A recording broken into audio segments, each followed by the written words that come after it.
All right, guys, we're going to start this program shortly. Tell your friends about the show. Tag a friend in the comments section if you would be so inclined and say, hey, I think you might like the I Love CVille show. Like the show, share the show. We work hard for you, and that's the only thing we ask in return. Judah Wickower, you'll see shortly. We've been weaving Judah Wickower into the mix, much to his enjoyment. We'll talk Stonefield today. I think we were the first to mention it yesterday. This is a question Judah and I were wondering. Is the movie theater at the Shops of Stonefield the most expensive rent in Central Virginia? We'll try to put that in perspective for you with some comps that we will relay live on air. Hello, Scott Aaronworth, the king of Virginia Beach. What is more expensive? I want you guys to start thinking about this. What is more expensive in Charlottesville, in Albemarle County, or in Central Virginia from a monthly rent standpoint than the Shops of Stonefield movie theater? We'll have that conversation today on the show. As we predicted, Dave Norris is now running for delegate, House of Delegates, and what is proving to be a very competitive race, with Bellamy Brown indicating yesterday that he's going to get in the mix. We'll take a look at that race on today's program. Judah Wickower, let me know when you got the headlines on screen as we pay homage to PTI. Oh, they're on screen. They just went up. Well done, Judah. Judah Wickower. Look at the screen for today's headlines. Look at the screen for today's headlines. Scott Aaronworth is going to be trying A Squared Pizza, Andy Argod's pizza that we made go viral on the I Love CVille show, the I Love CVille network, when he is in Charlottesville in 3 weeks. Let me tag Andy on that. We'll start this program in about 5 seconds here. Actually, give me about 15 seconds. Scott Aaronworth, that's great to hear, period. I'm sure you will like Andy Argon's pizza. Okay, I can rock and roll when you're ready. Please, sir. Quiet on the sax.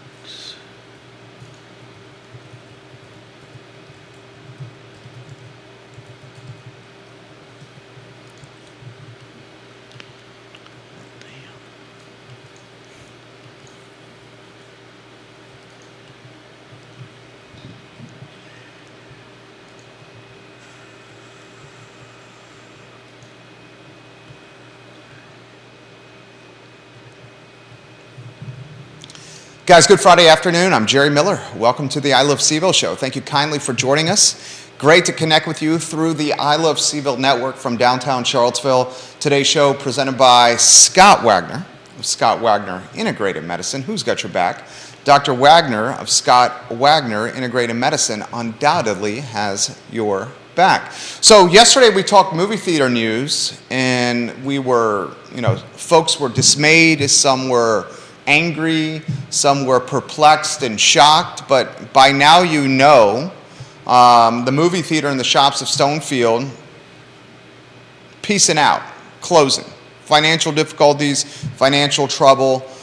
We talked yesterday how this will impact the shopping center, how it will impact restaurant tenants, retail tenants that are adjacent to the movie theater and rely on the movie theater for walk-by traffic and for customer interest.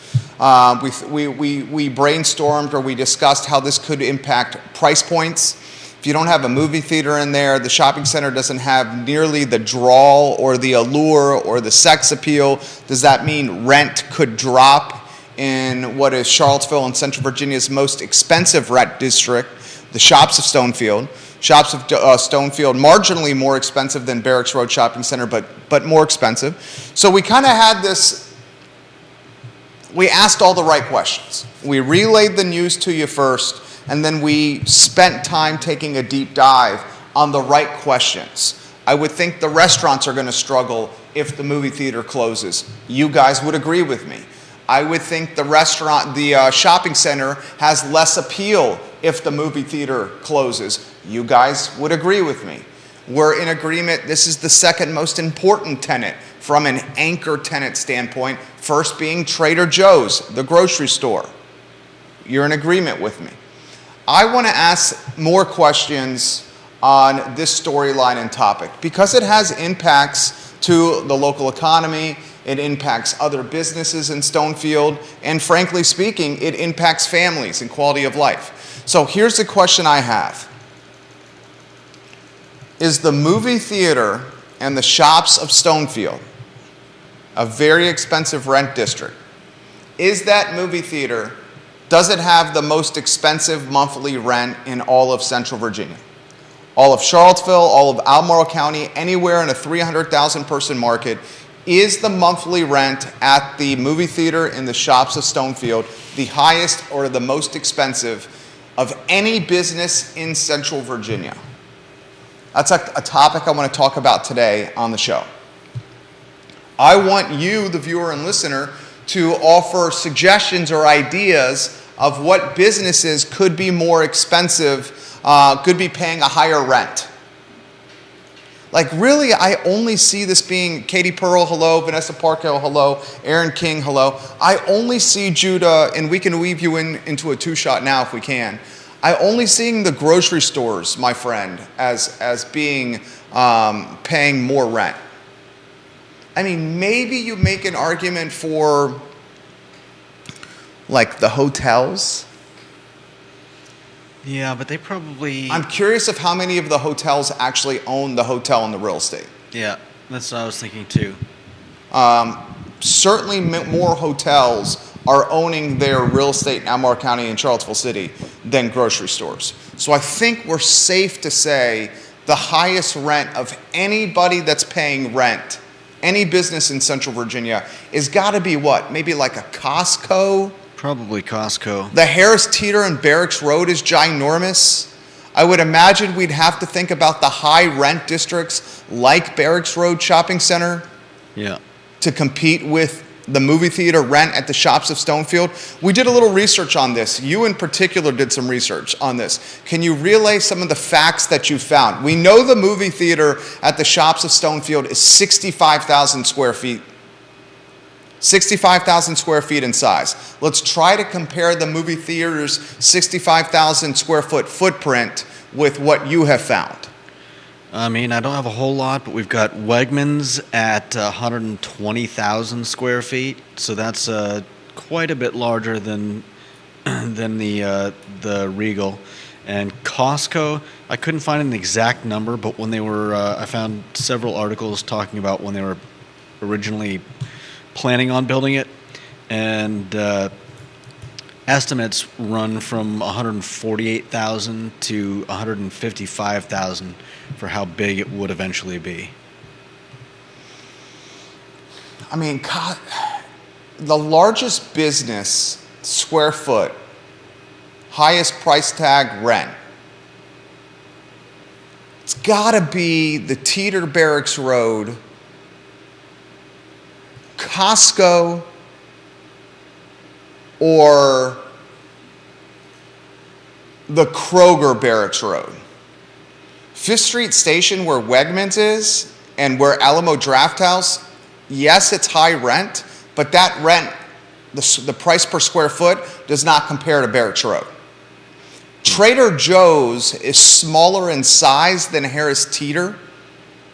So while Trader Joe's is an island unit, it's removed from the shopping center itself. It's an island pad, Trader Joe's. Yeah. And while island pad commercial real estate is usually more expensive and carries a higher price per square foot, I think Trader Joe's total spend in rent is going to be less than Harris Teeter despite being an island pad. Why I say that is because Teeter is considerably larger than Trader Joe's. Yeah, So I think definitely. Teeter's paying more per rent. So maybe you can make a legitimate argument. Is the other grocery store in Barracks Road Shopping Center Kroger? Yeah, there's a Kroger in the Harris Teeter. Okay. I think the Harris Teeter's in a better spot than the Kroger at Barracks Road. So I think the price per square foot at Harris Teeter versus Kroger, it's more expensive at Teeter. I also kind of feel like, and viewers and listeners, what are your thoughts on this? Which do you think is larger? Do you think the Kroger at Barracks Road is larger than the Harris Teeter at Barracks Road? Which of those two grocery stores is larger? Teeter is massive, is it not? And isn't Teeter in a more prominent spot in the shopping center than Kroger? I don't know. Kroger's right on the end. So you're saying because of the access to Barracks Road and the quick exit from the parking lot, that maybe that's a sexier and more expensive per square foot location than Teeter? Teeter's on the other end. Yeah, Teeter's is over by Old Navy, and I mean, I think those are the top three right there. And I think all three, Costco, Kroger, Barracks Road, and Harris Teeter Barracks Road, I think the Costco, the Harris Teeter Barracks Road, and the Kroger Barracks Road are paying more in total per month in rent than the Stonefield movie theater. I think the Stonefield movie theater is probably in the top 10. You would think Wegmans is paying more per month than the Stonefield movie theater because it's considerably larger. yeah. What else would you say? I don't think Alamo is paying more than the Stonefield movie theater. Alamo's in Fifth Street Station. I think the Stonefield movie theater is paying more than Alamo Draft House. I think the Stonefield movie theater is paying more than Violent Crown on the downtown mall. Oh, that's surprising. Alamo Draft House is only Alamo Draft House is not that big. 33,000 square feet. That's what I'm saying. It's not that big. It's Yeah. not that big. And Fifth Street Station is not nearly as expensive as Stonefield with its rents. Really? Stonefield's top district. So I mean, guys, with the shops at Stonefield and its movie theater, you're looking at probably a top 7, top 8 in Central Virginia total spend in rent. The Kroger at Barracks Road is 47,000, Kroger Barracks Road is only 47,000 square feet. and so I would. Then Shops at Stonefield has got, the movie theater Shops at Stonefield is more than that. Is it really only 47,000? You're certain on that? That's a reliable source? Cite your source, please. I mean,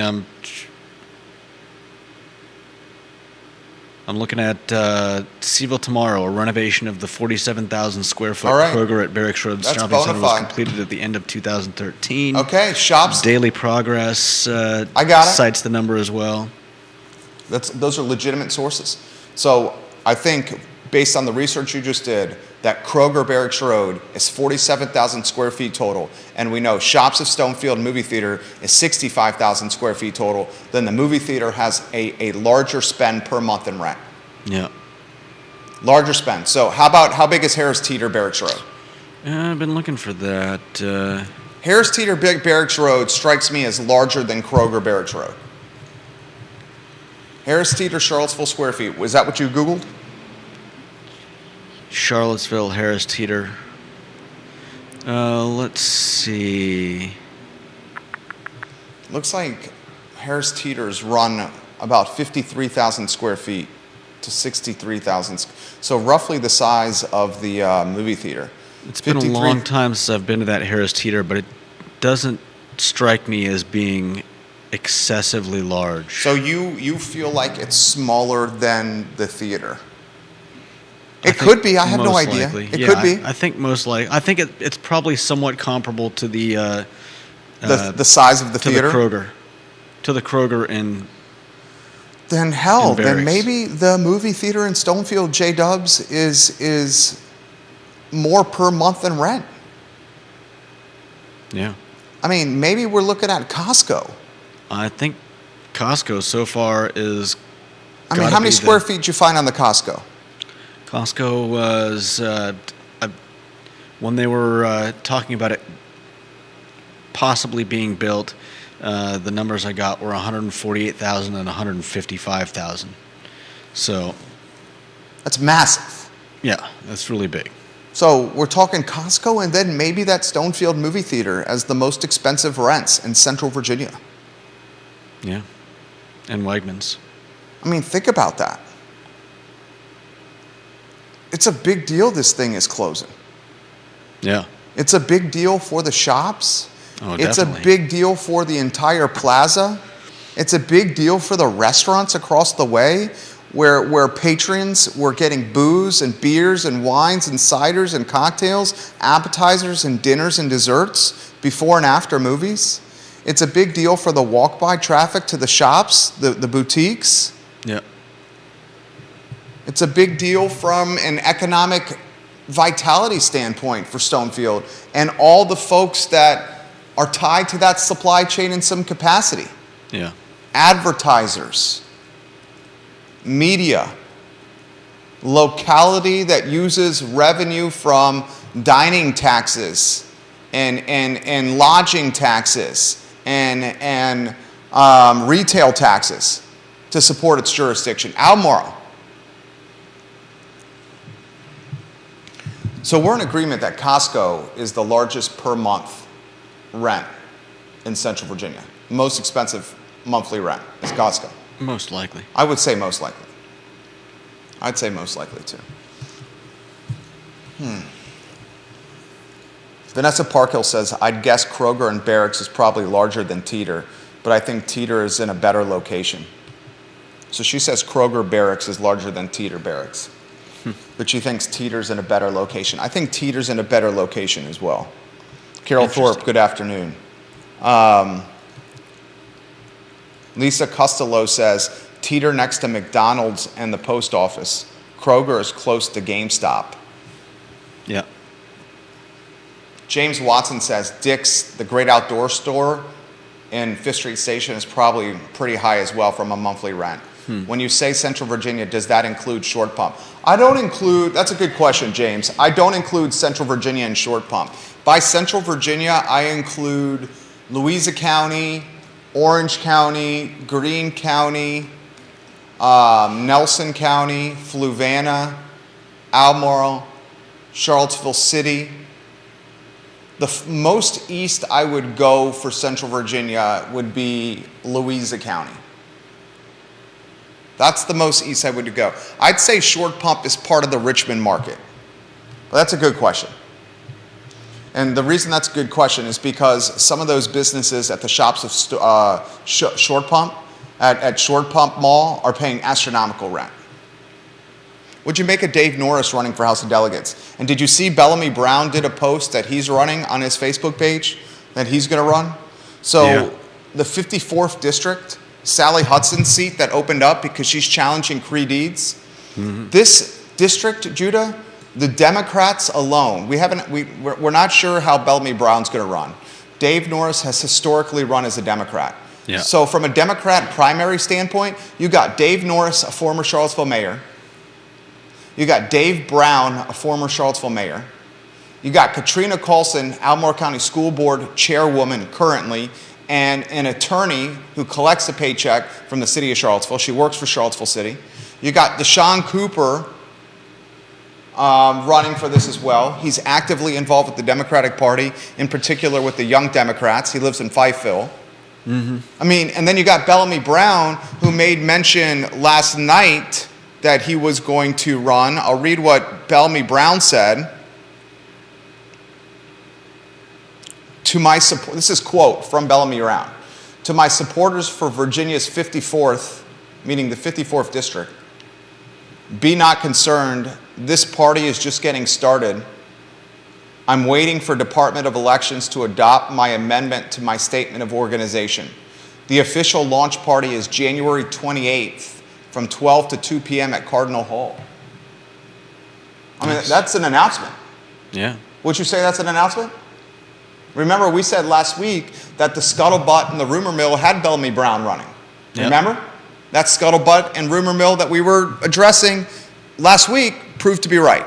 Yeah. We said last year in December that what we're hearing from our insiders and sources was Dave Norris was going to run.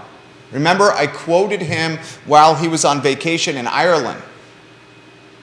And he gave us a quote to use on the show that day. And now he's running. So I'm curious of how all this shakes out. A guy who loves this stuff. You got a Democratic primary that looks like it's going to be right now Dave Norris versus Dave Brown versus Katrina Colson versus Deshaun Cooper. Yeah. That's stiff competition. Known commodities. Steel cage match. That's a steel cage match. I'm curious if Bellamy Brown is going to run as an independent or if Bellamy Brown is going to run with some kind of party affiliation. He ran as an independent for Charlottesville City Council in 2019. He ended up losing to Sina McGill, Sina McGill, Michael Payne, and Lloyd Snook. Does the experience from 2019 City Council run, Bellamy Brown's experience from his 2019 City Council run, where he lost as an independent, influence him to run with party affiliation in 2023 for House of Delegates? What's your take on that? Man, that's a tough one. I think because we both are in agreement that he probably would have won in 2019 if he was tied to a party, if he was tied to the Democratic Party. Would they have? I mean, how do you feel about that? I mean, is that? I get going from. How do I feel about what? Okay, well, I understand shifting from Republican to independent or Democrat to independent in order to better position yourself in a field like Charlottesville, where you're not gonna win running as a Republican. And I'm sure there are other districts where you couldn't win running as a Democrat. So I understand shifting to an independent to be to distance yourself from what a place like Charlottesville clearly doesn't want, at least in the majority. But don't you find it a little I don't know, two-faced isn't quite the word, but disingenuous? Yeah, or is that politics? You're basically saying this, and I'm trying to. I'm a Republican, but since I know I can't win as a Republican, why not get sponsored by the Democrats and infiltrate the? I mean, if you're clearly not a Democrat, first of all, are they going to support you? Okay, there's a great question. Will he be able to make? And we're talking hypothetical. We're hypothetical here. We're talking about Bellamy Brown. Yeah. He's a friend of the show. In fact, Dave Norris is a friend of the show. I don't know Dave Brown that well. I don't know Katrina Colson that well. I don't know Deshaun Cooper that well. I know Dave Norris. I know Bellamy Brown. The rumor mill also has Ned Galloway running for this seat. Ned Galloway's a good guy. Know him. Definitely. The conversation we're having now is Bellamy Brown, who he ran for city council in 2019. He ran against Lloyd Snook, Michael Payne, and Sina McGill. He lost. He ran as an independent. And I'm asking the question if Bellamy Brown will be influenced by his 2019 experience of running as an independent, and will he now, in 2023, 4 years later, run for Virginia delegate seat with party affiliation? Would you call it a dino? Democrat in name only? First of all, this is the question I have for you.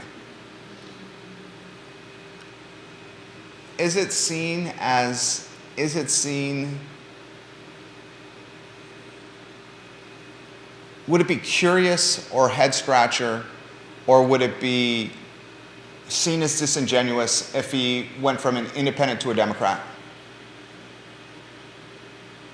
Or is that politics? I agree with the statement that you made. If you're going from a party to independent, that's completely different. Yeah, it's like if you're shifting one notch, that's understandable, but completely switching to the other. I mean, some people do it because their ideologies or their belief systems change, but just to do it to get elected, it seems a little too politician. Okay, that's fair. The second part of the question is, would the party even welcome with open arms? Yeah. It's a great question. It's a great question by you. Because, I mean, you could just say that you're a Democrat and hope that gets you more votes, but I would think that that the goal in running as a Democrat or switching to a Republican, and if the case were reversed, part of it would be getting money from the party, right? Well, yes and no. Mainly the support of the machine and the party and the apparatus, and that support comes with the money that I mean. That comes with the institutional knowledge, the built-in efficiencies, the human capital, the volunteers, being on the sample ballot.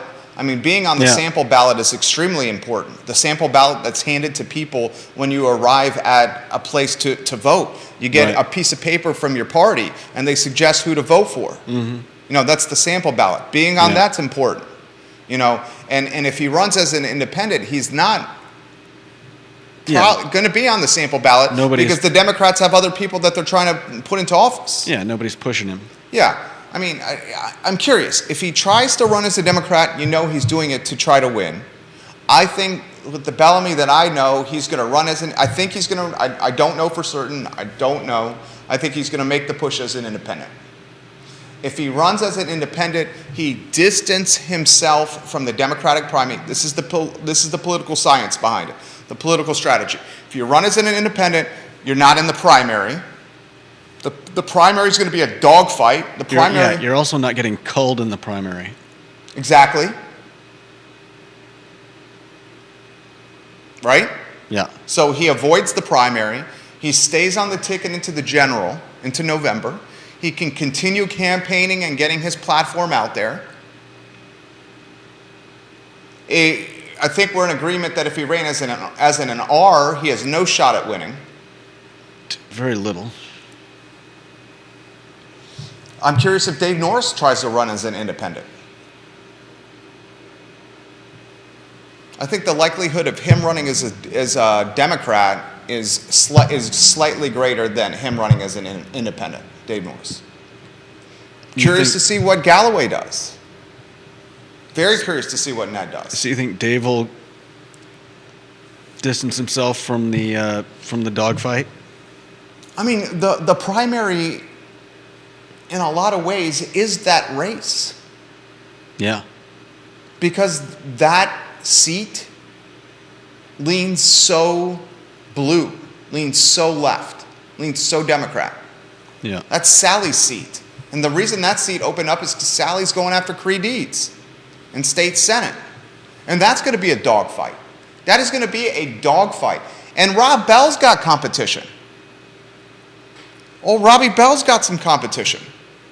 I love it. I absolutely love it.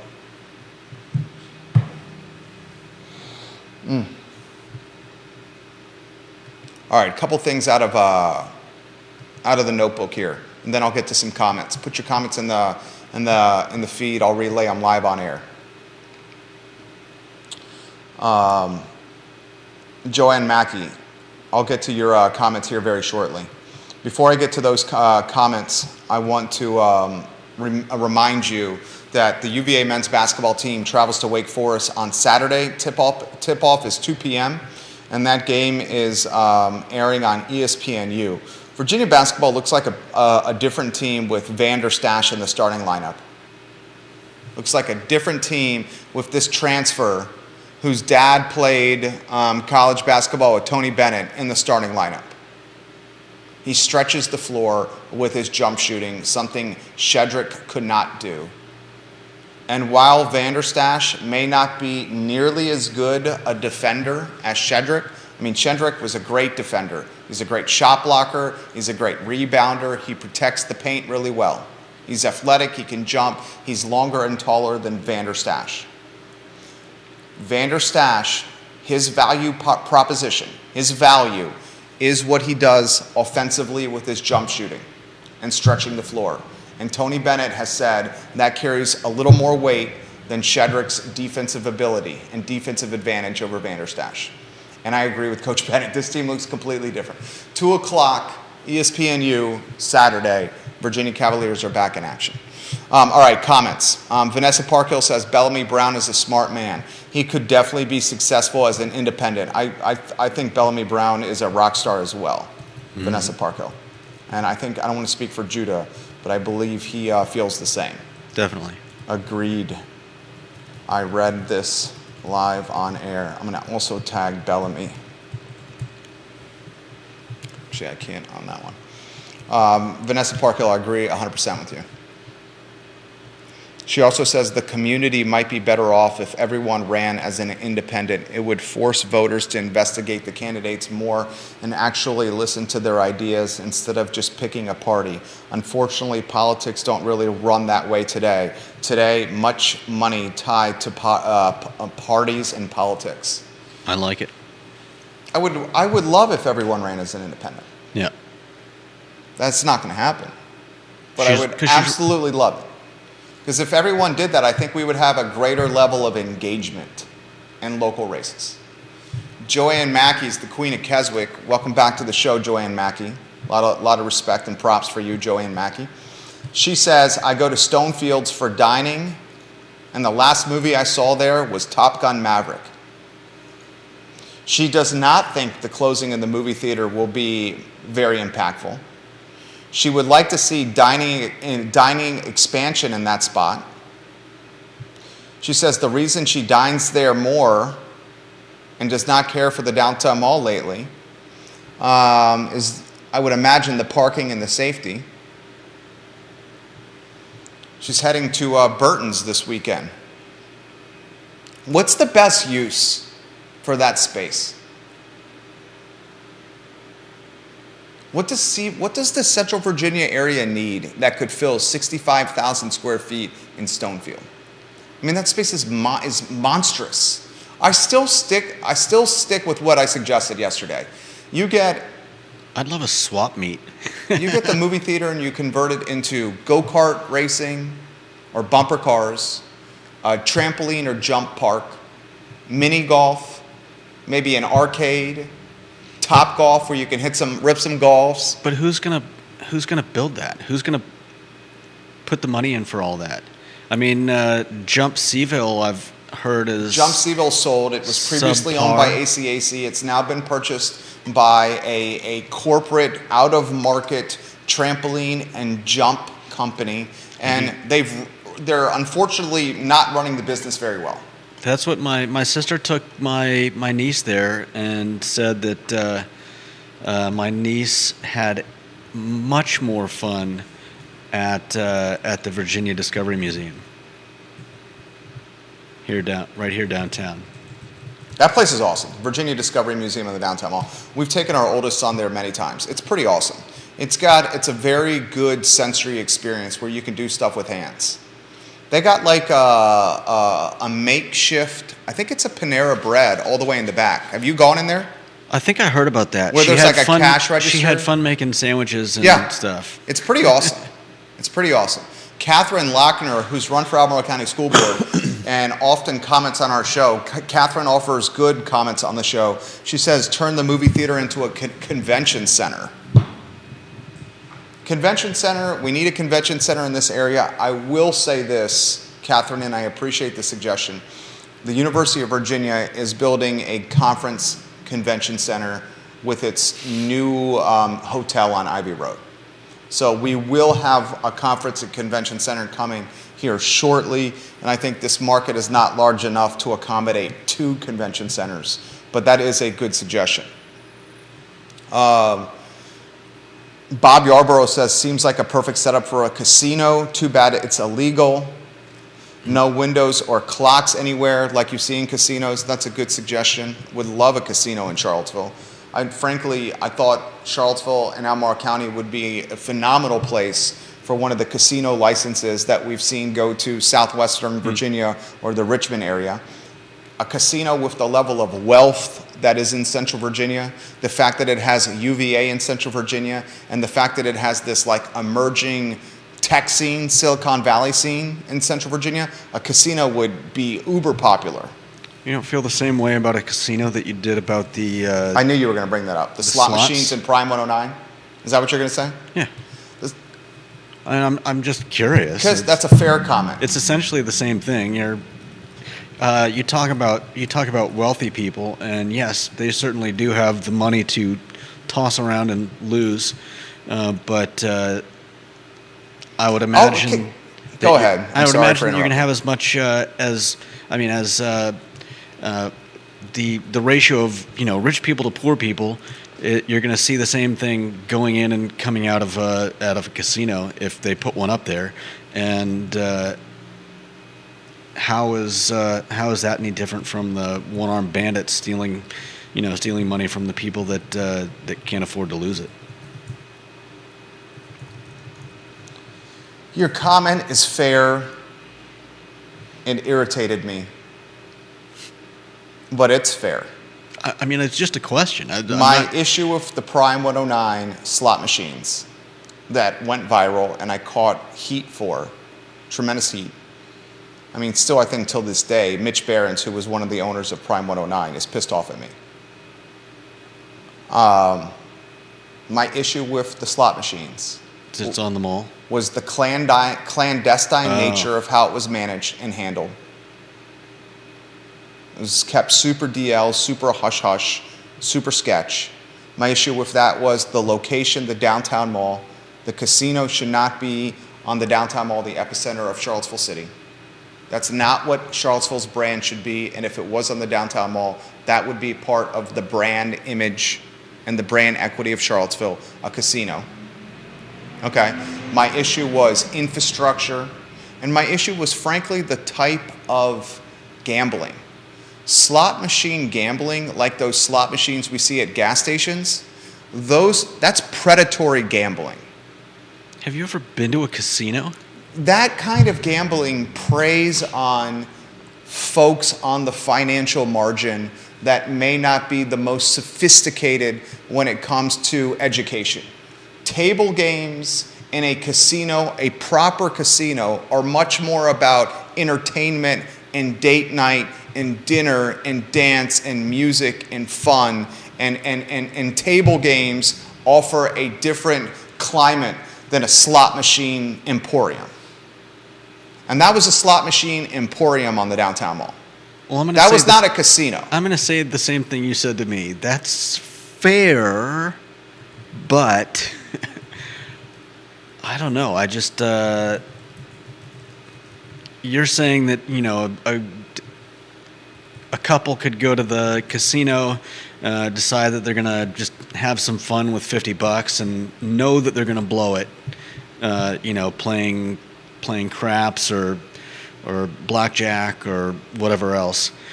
Whereas somebody that can't afford it might just go in and keep pumping all their money into a slot machine until it's all gone. The gas station slot machines. Casinos are just as bad. I mean, No. you're talking about no Viewers and listeners. You're talking about no windows, so that you can't tell what time it is. You've got servers that bring you. Have you ever been to a Caesars casino? No, I've never. I've only been to a. Have you ever been to like a New Orleans casino, a Las Vegas casino, a Lake Tahoe casino, like a casino? This is Yeah. very much an experience. Yes, they have gambling, but it's an experience. The slot machines at the gas stations. My sister's marketing director of a casino. Okay. The slot machines at the gas stations. That's what Prime 109 had. They had dozens and dozens of those slot machines that you see at the gas stations. And those things were popular during COVID because every Tom, Dick, and Harry was trying to drive revenue and figure out a way to keep their business alive. And people gamble, and they gamble in a recession, and evidently they gambled during a pandemic. Those slot machines prey on the financial margin and folks that lack educational sophistication. They're predatory gambling. It's very different than what you see in a Caesars. And viewers and listeners that are watching. How? What's that? Are you going to explain how I it's thought different? I did. No, you just said it's predatory. It's predatory because all it is sitting in front of a screen, mesmerized by flashy lights and noises and bells and whistles, and pumping money into the machine for the shot of a very long shot victory. Where a casino itself is more about the experience. It's more about a date night. It's like going to a theme park. It's like going to the movie theater. It's like going to putt-putt or bowling. It's an experience. So basically you're saying the difference is that Sorry. the difference is that one of them, you know that you're getting fleeced. The other one, people are too dumb to know they're getting fleeced.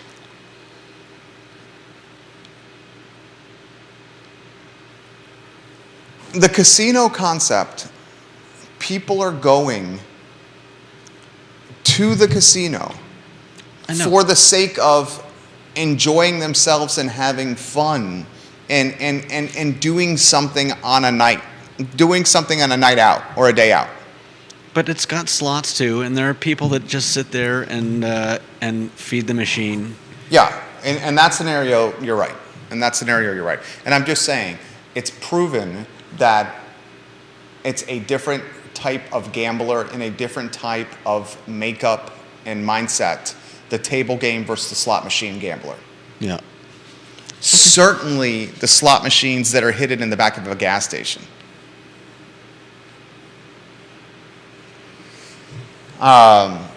Janice Boyce Trevelyan says the casino was added to a mall that was family oriented and ruined it. So yeah, again, Vanessa there Parkhill. I would was- love to see this too. Vanessa Parkhill says, I'd love to see the theater property in Stonefield offer a variety of family-friendly activities.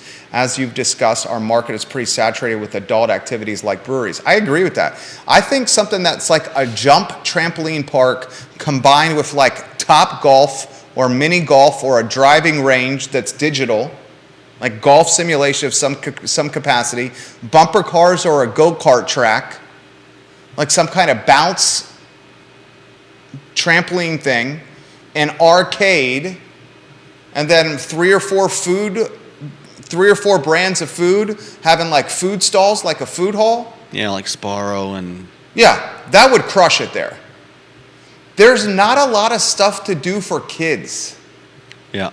There's not a lot of stuff to do for children. We're talking like 15 and under in Central Virginia, if you think about it. There's not a lot of stuff.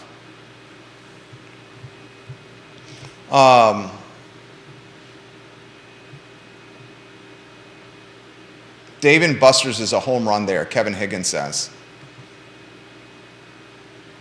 Catherine Lochner tried to put it in perspective. I mean, she says they are all predatory. It doesn't matter black tie or jeans or Dixie cup. They are all predatory. The results are the same. Yeah.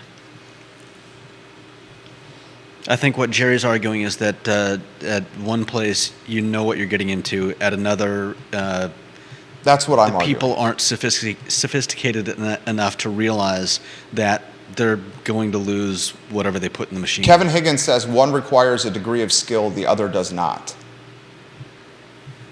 That's true. But the house is always stacked against you, But no matter where you are. some games, the house is stacked less against you. Like if you wanna beat the house, go to the craps table and play nothing but the pass line. Or focus primarily on blackjack. Yeah. Stay away from the slots. Right. But some people get mesmerized by the pretty lights and the bells and whistles. I mean, it's a video crack. It's the same thing with our phones and social media. Before you know it, how many times are you just scrolling down social media and you know, reading something online or on social media or on your phone, and you've lost 20 minutes of your life? I mean, it happens to all of us, right? Mm-hmm.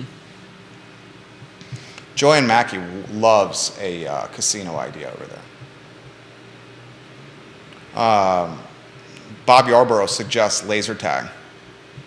Bob Yarborough also says casinos generate multiplier income, jobs, taxes, hotel reservations, eating in restaurants. There's some entertainment value. Performers, straight up slot machines and gas stations provide none of that. That's damn good. That's fantastic. Yeah, All definitely. right. There's I a went and difference saw- between casinos and slot machines and gas stations.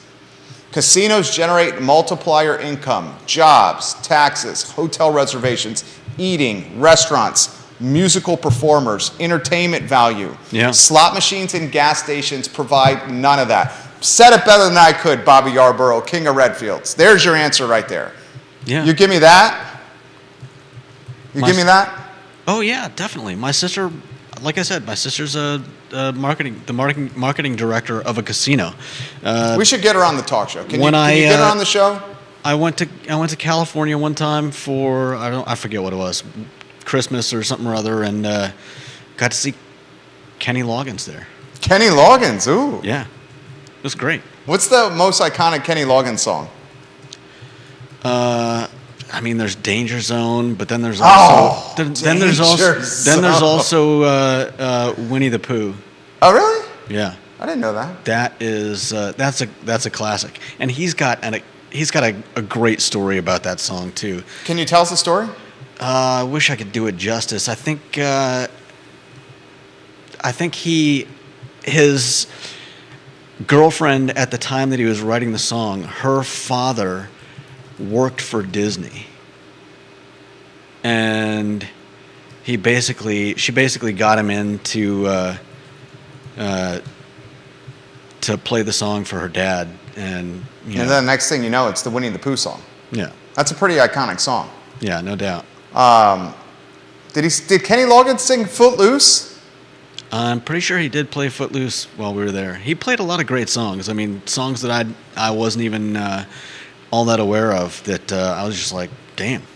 Jennifer Nunley Hux says, we for sure need more activities businesses for our youth, including teenagers. Amen. Yeah. Amen. Multiple people on the feed are asking for you to sing the chorus of Danger Zone.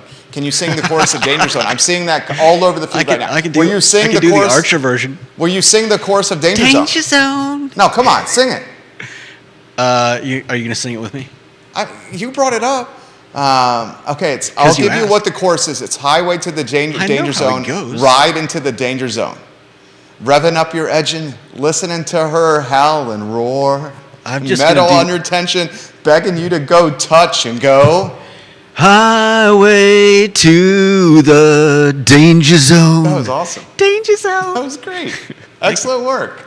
Give you some props. Judah Wickhauer showing the outgoing side. I like it. Thank you. Kenny Loggins. That was good. Good job. Thank you. Very well done. Chad Wood is cracking me up. Chad Wood on one of these Facebook pages is zinging Kevin Higgins left and right. I think it's funny. A smaller version of Dairy Market, like a food hall combined with activities for kids. Yeah. That would crush. Bob Yarborough says Archer would be proud, Judah.